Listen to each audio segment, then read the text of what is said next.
Welcome to Velocity City, where you get to know about all the exciting news and updates about our beloved sport, Formula 1. Today, we will discuss the biggest upset of the season, the Singapore GP.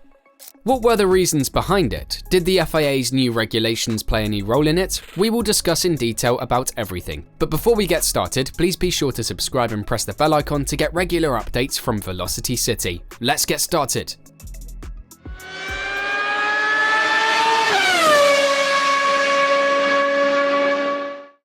The Singapore Grand Prix was a dramatic affair, with Ferrari's Carlos Sainz taking victory ahead of McLaren's Lando Norris and Mercedes' Lewis Hamilton.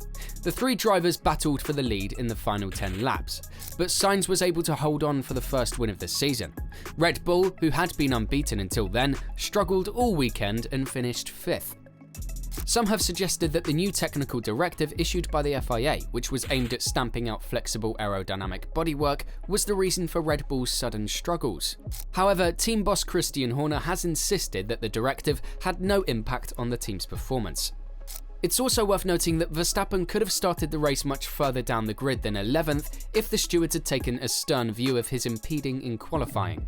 There was an interesting tweet about Max's impeding. Of course, no penalty. This is a significant development in the Formula 1 season, and it will be interesting to see how Red Bull responds in the coming races. Will they be able to bounce back and regain their dominance, or will Ferrari and other teams be able to capitalise on their weakness? Christian Horner said, "It's all engineering stuff. There's no silver bullet in this business. I know all of you would love to blame the TD, but unfortunately we can't even blame that because it's not changed a single component on our car." Max Verstappen dismissed fears that the new technical directive will curtail Red Bull's season, confident that the team will be back at Suzuka's front on the grid this weekend. "No, I think we'll be quick at Suzuka," he said. "It's not my problem what their worries are. However, it remains to be seen whether this is true. Did the technical directive make a difference in Singapore?" Well, more than anything, the bumpy nature of the Singapore circuit and the high curbs made it difficult for Red Bull to run their car at the desired ride height without losing balance and stability. The team also made some changes to their car in an attempt to improve its performance in low-speed corners. But these changes may have compromised the car's overall speed. Red Bull was the slowest of the top 5 teams in terms of end of straight speed. This suggests that the technical directive may have had a negative impact on their performance. As you can see, in the Hungarian GP, there's a significant difference between the 2 laps at the end of straight speed. The car with DRS activated can reach a speed of 318 km an hour, while the vehicle without DRS activated can only reach a speed of 294. Before the technical directive was implemented, there was a difference of approximately 24 km per hour at the end of straight speed between a lap with DRS and a lap without DRS. In Singapore, after the technical directive was implemented, the difference decreased to 20 km per hour. While factors such as fuel loads and engine settings can also affect straight line speed, the 17% reduction in the advantage gained by DRS after the technical directive was implemented suggests that the directive did have a noticeable impact. Is this the reason for Red Bull's awful performance? Marina Bay Circuit is a typical street circuit and is uneven due to consistent wear and tear.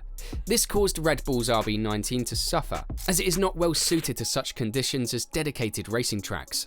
Another factor that contributed to Red Bull's struggles was the circuit layout. The Marina Bay Circuit has several particularly bumpy corners, making it difficult for the RB19 to maintain its balance and stability. Despite the technical directive on flexi wings, it is clear that these other factors were the primary cause of Red Bull's poor performance in Singapore. This can be seen by watching the race, as the RB19 was struggling in corners where the flexing of wing components had no effect on performance. Carlos Sainz said, "I wouldn't be surprised if they're still winning the last few races of the season. Singapore gave us the chance and we just did well, but the Red Bull is going to be up there in the remainder of the season, and they're going to be very, very, very, very difficult to beat." Sainz said he believed the race demonstrated how close the competition was behind the championship leaders. "It's great for F1 if Ferrari, McLaren, Mercedes, Aston would be that 2-3 tenths quicker every race to challenge them in race pace. The racing this year would be incredible, and it would be 8 drivers fighting for wins, a bit like we saw in Singapore with 4 or 5 guys out there fighting for a win around a street track. It just shows the potential F1 has to create an incredible show." Carlos ran the race beautifully. It was almost a perfect race for him. Matt Gallagher tweeted, "Carlos Sainz delivering one of the most elegant drives I've ever seen. giving Lando the DRS and managing the gap beautifully. Absolute perfection. Max Verstappen struggled in Singapore due to a number of factors, including the bumpy track surface, the circuit's layout, and the setup of his car. The uneven track surface caused the RB19 to bottom out, which resulted in reduced braking performance and understeer during turns. Verstappen also struggled with the exit oversteer, which made it difficult for him to accelerate quickly out of corners. The circuit's layout was another factor that contributed to Red Bull's struggles. The Marina Bay circuit has numerous tight corners that feed into straight sections. To succeed on this track, a car needs strong traction under braking and acceleration. However, the RB19 was unstable under braking and went sideways through most corners, which made it difficult for Verstappen to make the most of the straights. Overall, it is clear that the combination of the bumpy track surface, the circuit's layout, and the setup of the RB19 were the primary cause of Red Bull's poor performance in Singapore.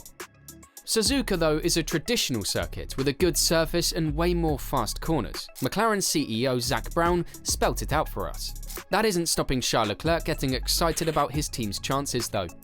I really hope it's possible to produce that in Suzuka. I'm really looking forward to seeing it, because if we do that, then it's a really good sign for the future.